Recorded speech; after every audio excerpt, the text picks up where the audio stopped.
देशभक्तों से पूछना चाहता हूं कि जब आजादी मिली तो देशभक्त कहाँ थे। 91,000 शहीदों के नाम है इंडिया गेट के ऊपर। उसमें से अकेले मुस्लिम समुदाय के लोग 63,000 से ऊपर हैं। 93,000 में से 63,000 शहीद मुस्लिम समुदाय के हैं। किसको सिखा रहे हैं, किसको बता रहे हैं? ये वो लोग हैं जिन्होंने आजादी की लड़ाई में हिस्सा लिया और लड़ाई में हिंदुस्तान को आजाद कराया और बड़ी संख्या में कुर्बानी दी।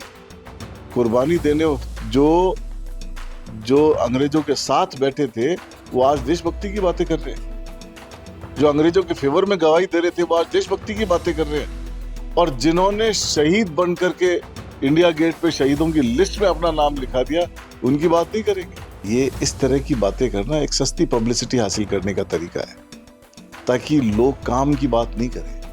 कितने लोगों से मिलते हैं, कितने लोगों का काम करते हैं। जयपुर शहर के अंदर अभी स्थितियां बदहाल, सरकार सो रही है। और पहली बार ऐसा है कि जयपुर शहर में से मुख्यमंत्री भी जयपुर शहर से विधायक हैं और उप मुख्यमंत्री भी जयपुर शहर से विधायक हैं। दो उप मुख्यमंत्री जयपुर जिले से बिलोंग करते हैं। और फिर भी जयपुर शहर में 1 साल के कार्यकाल में इनसे पूछो कि आपने किया क्या काम। अजमेर की ख्वाजा मोइनुद्दीन चिश्ती की दरगाह को लेकर दावा किया गया है कि वहां पर शिव मंदिर है और इसको लेकर हिंदू संगठन के एक नेता ने याचिका भी लगाई और याचिका का स्वीकार भी कोर्ट ने कर लिया और 20 तारीख को सुनवाई भी रखी गई है। लेकिन इस बार राजनीतिक माहौल इस पर गर्म हो गया है। इस पर बातचीत करने के लिए हमारे साथ कांग्रेस के विधायक रफीक खान साहब मौजूद है। रफीक साहब, किस तरह से देखते हैं, एक याचिका लगाई गई और दावा किया जा रहा है कि वहां पर शिव मंदिर है दरगाह में। सबसे पहले तो मैं इसकी कड़ी निंदा करता हूं और इसका कड़ी निंदा करता हूं और ये कहना चाहता हूं कि सांप्रदायिक सौहार्द बिगाड़ने का ठेका ले लिया है बीजेपी ने और आरएसएस के लोगों ने। जैसे जैसे इनको लग रहा है कि डेमोक्रेसी पे लोग सवाल उठा रहे हैं, रोजगार पे सवाल उठा रहे हैं, सफाई व्यवस्था पे सवाल उठा रहे हैं, तो ये उन सारे सवालों को दरकिनार करते हुए लोगों का ध्यान भटकाने का काम है। पूरे राजस्थान नहीं, पूरे हिंदुस्तान के अंदर ख्वाजा साहब की दरगाह का, ख्वाजा साहब का एक बहुत बड़ा महत्व है। और वहां कोई रिलीजियस आदमी ही आता हो ऐसा कुछ नहीं है। वहां हर धर्म, हर जाति का आदमी आता है, मन्नतें मांगते हैं, मन्नतें पूरी होती है और मन्नतों के बाद अपनी श्रद्धा अनुसार चढ़ावा चढ़ाने भी आते हैं। और ये आज से नहीं आ रहे, ये सैकड़ों सालों से आ रहे हैं। 12वीं शताब्दी में ख्वाजा साहब की मजार बनी वहां और तब से दरगाह की लोग जियारत करते हैं। न केवल देश बल्कि विदेशों तक से लोग आते हैं। अब ऐसे में सवाल इस बात का है कि राजस्थान से बाहर का कोई आदमी एक मिशन लेके आता है और कोर्ट उस मिशन को एक्सेप्ट कर लेती है। ये भी एक बहुत बड़ा सवालिया निशान है। राजस्थान की जनता तो कुछ नहीं बोल रही है, दिल्ली से आदमी आकर के एक दावा कर देता है। क्यों भाई? राजस्थान में बाहर से आदमी आदमी आकर के कोई, यहाँ आप लोगों ने ठेका ले लिया कि समाज सुधार करने का या समाज के अंदर एक द्वेषता फैलाने का? राजा महाराजाओं के समय से इस बात के प्रमाण है कि जब अकबर थे, हिंदुस्तान के शासक, उनके समय में उनके यहाँ ख्वाजा साहब के यहाँ आकर के जियारत करी और मन्नत मांगी, मन्नत पूरी हुई तो वहां आके उन्होंने अपनी हाजिरी दी। और इस बात का प्रमाण है कि उन्होंने जगह जगह पिलर बने हुए हैं कि ये महाराज, जो राजा अकबर जो यहाँ हिंदुस्तान के राजा थे, तो उन्होंने यहाँ हाजिरी दी। तो एक जगह जगह बीच बीच में डोम से, गुम्बद से बनाए हुए हैं उनकी हाजिरी की। पूरी हिस्ट्री है, प्रेसिडेंस है।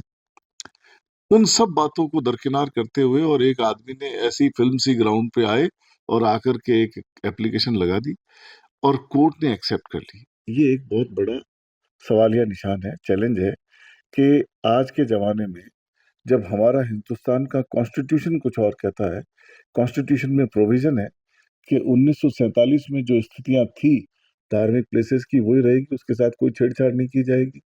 फिर 91 में सुप्रीम कोर्ट का ऑर्डर है और फिर एक लोअर कोर्ट उसको एक्सेप्ट कर लेती है एप्लीकेशन को।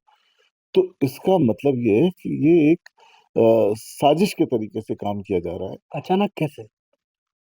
साजिश, मैं यही तो बताना चाह रहा हूँ आपको कि लोगों का ध्यान भटकाने के लिए आज पूरे देश के अंदर जिस तरह से डेमोक्रेसी खत्म होती नजर आ रही है और लोग पॉलिटिकल मुद्दों पे, रोजगार के मुद्दों पे, पूरे हिंदुस्तान के अंदर महंगाई के मुद्दों पे, आम आदमी को कोई फैसिलिटी मिले, इनके मुद्दों पे चर्चा करना चाहते हैं। तो ये उस सब से ध्यान भटका करके ऐसे मुद्दों में देश को उलझा देना चाहते हैं और देश के अंदर एक जो सांप्रदायिक सौहार्द का माहौल बना हुआ है उसको बिगाड़ना चाहते हैं। भाजपा के विधायक बालमुकुंद आचार्य कहते हैं कि कोर्ट जो फैसला करेगा वो मंजूर होगा। यदि वहां पर शिव मंदिर है तो सनातनी पूजा करेंगे और दरगाह है तो हमें कोई दिक्कत नहीं है, आपत्ति नहीं है। तो अगर कोर्ट का सम्मान करेंगे तो 91 में सुप्रीम कोर्ट का डिसीजन है ना, करो ना सम्मान। सुप्रीम कोर्ट का फैसला है ना, फिर ये कोर्ट की फिर एक्सेप्टेंस कैसे हो रही है केसेस की? सुप्रीम कोर्ट ने गाइडलाइन दी है, 91 में सुप्रीम कोर्ट का फैसला है कि इसके बाद कोई किसी भी तरह की किसी धार्मिक स्थान में छेड़छाड़ नहीं होगी। फिर क्यों संभल के ऊपर इन्होंने दावा कर दिया और क्यों ख्वाजा साहब वाली दरगाह की बात कर रहे हैं? अगर कोर्ट का सम्मान करते हैं तो फिर नई पहल क्यों? कोर्ट का फैसला मौजूद है, उस आदमी को पकड़े, बोले तुमने कैसे दावा किया, सुप्रीम कोर्ट का ये फैसला है। इस तरह की बातें नहीं करनी चाहिए। और अ, देश के अंदर देश की आजादी में 36 कौम मिलके लड़ी, 36 कौम एक प्लेटफॉर्म पे आई, तब जाके हमें आजादी मिली है। अगर हम ग्रो कर रहे हैं, हिंदुस्तान ग्रो करता है। 4 से 14 के अंदर जब मनमोहन सिंह जी प्राइम मिनिस्टर थे, हर चीज में ग्रोथ थी उनकी पूरे। उनकी आगे की दो लाइन ये भी थी कि और भी कई ऐसी दरगाहें और मज़ार हैं जहाँ पर नीचे मंदिर दबे। 1200 साल पहले यहाँ बौद्ध धर्म था और कितने बौद्ध मंदिर थे किसी को मालूम? ये सब बातें करना और आज के समय में लोगों का ध्यान बांटना, सस्ती पब्लिसिटी हासिल करने के लिए कोई भी बयान दे देना, ये सब बातें देश की एकता और अखंडता के लिए अच्छी नहीं।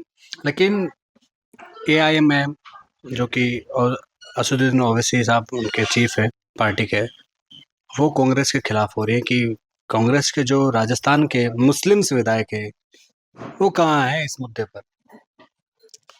देखिए ऐसा है कि सारे विधायक एक जगह हैं और न केवल मुस्लिम विधायक बल्कि पूरी कांग्रेस पार्टी एकजुट है और कांग्रेस पार्टी इस बात के लिए तैयार है कि हम अ, अब किसी तरह का इस तरह का हस्तक्षेप अब नहीं सहेंगे। कानून, संविधान और सुप्रीम कोर्ट के डिसीजन को मानना होगा। देश के अंदर अगर इस तरह की अराजकता की स्थिति लेके आएंगे तो देश में कानून व्यवस्था चौपट हो जाएगी। जयपुर में भी मिर्जा इस्माइल रोड का नाम बदलने की प्रक्रिया शुरू हो चुकी है। भाजपा के विधायक पैरवी कर रहे हैं कि मिर्जा इस्माइल देशद्रोही थे, दीवान नहीं। देशभक्तों से पूछना चाहता हूं कि जब आजादी मिली तो देशभक्त कहाँ थे? 91,000 शहीदों के नाम है इंडिया गेट के ऊपर, उसमें से अकेले मुस्लिम समुदाय के लोग 63,000 से ऊपर हैं। 93,000 में से 63,000 शहीद मुस्लिम समुदाय के हैं। किसको सिखा रहे हैं, किसको बता रहे हैं? ये वो लोग हैं जिन्होंने आजादी की लड़ाई में हिस्सा लिया और लड़ाई में हिंदुस्तान को आजाद कराया और बड़ी संख्या में कुर्बानी दी। कुर्बानी देने जो जो अंग्रेजों के साथ बैठे थे वो आज देशभक्ति की बातें कर रहे हैं। जो अंग्रेजों के फेवर में गवाही दे रहे थे वो आज देशभक्ति की बातें कर रहे हैं। और जिन्होंने शहीद बन करके इंडिया गेट पे शहीदों की लिस्ट में अपना नाम लिखा दिया, उनकी बात नहीं करेंगे? मिर्जा इस्माइल का क्या कंट्रीब्यूशन है जयपुर शहर, न केवल जयपुर शहर बनाने में बल्कि हिंदुस्तान के विभिन्न शहरों में मिर्जा इस्माइल ने काम किया। और एक जो आर्किटेक्चरल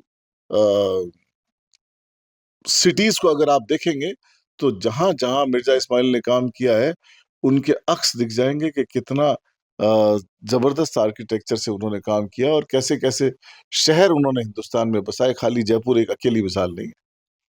संज्ञा लेकिन उन्होंने देशद्रोह की थी क्या? बोले कि तब भी विरोध हुआ था उनका तो। मैंने ये कहा और आपको, मैंने ये कहा आपको, राजा महाराजाओं का राज था, जयपुर के राजघराने लेके आए थे, जिनका राज था वही लेके आए थे उनको यहाँ। और जब हिंदुस्तान की आजादी मिली तो सबसे बड़ा नंबर कुर्बानी देने वालों में यही लोग थे। वीर सावरकर की पुस्तक में भी जिक्र किया गया। अब मैं इस बात का मैं इनको हम्म, मैं एक बात आपको ये क्लियरली कह रहा हूं कि वो लोग देशभक्ति की बात कर रहे हैं कि जिन लोगों का साथ, जिन्होंने अंग्रेजों का साथ दिया, वो लोग आज देशभक्त हो रहे हैं और सच्चे देशभक्तों को भूल रहे हैं। किसी पॉलिटिकल पार्टी का कोई लेना देना नहीं था। और आरएसएस कहाँ खड़ी थी ये आप इतिहास के पन्नों में उठा के देखो।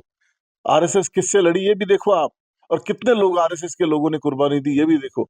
और कितने कांग्रेस के लोगों ने कुर्बानी दी ये भी देखो। पता लगेगा। जाति धर्म पे तो बाद में आना, पहले ये देखना कि कितने कांग्रेस के लोग शहीद हुए, कितने कांग्रेस के लीडर्स ने आंदोलन किए और कैसे कैसे आंदोलन किए और कहाँ कहाँ कुर्बानियां दी। और जीती जागती मिसाल इंडिया गेट है। इनको सबको जो ये बात कह रहे हैं, इनको एक एक बार मेरे कहने से इंडिया गेट लेके जाओ और उसमें नाम पढ़वाओ और फिर पढ़वा के पूछो ये क्या है, ये किन के नाम है जो शहीद हुए। लेकिन वो कह रहे कि हम तो अशफाक उल्लाह खान को भी मानते हैं क्योंकि वो हमारे सबसे बड़े क्रांतिकारी थे। हमें किसी धर्म से कोई भेदभाव करने का नहीं है, लेकिन हाँ, जो देशद्रोही है उनको हम नहीं छोड़ेंगे। और जहाँ जहाँ उनके नाम से अंकित है कोई भी स्मारक है, जो भी स्तंभ है, सबको बदलेंगे।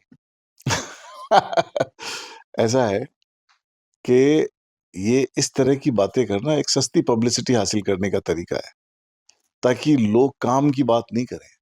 कितने लोगों से मिलते हैं, कितने लोगों का काम करते हैं। जयपुर शहर के अंदर अभी स्थितियां बदहाल है। सरकार सो रही है और पहली बार ऐसा है कि जयपुर शहर में से मुख्यमंत्री भी जयपुर शहर से विधायक हैं और उप मुख्यमंत्री भी जयपुर शहर से विधायक हैं। दो दो उप मुख्यमंत्री जयपुर जिले से बिलोंग करते हैं। और फिर भी जयपुर शहर में एक साल के कार्यकाल में इनसे पूछो कि आपने किया क्या काम। इन्होंने सरकार बनते ही कहा कि हम मेट्रो लेके आएंगे और विद्याधर नगर तक लेके जाएंगे। एक ईंट भी रखी क्या विद्याधर नगर में? एक साल हो गया, एक साल हो गया, एक ईंट नहीं रखी गई है। बल्कि जो मेट्रो का काम चल रहा था उसको भी डाइवर्ट कर दिया इन्होंने, उसको भी रोक दिया।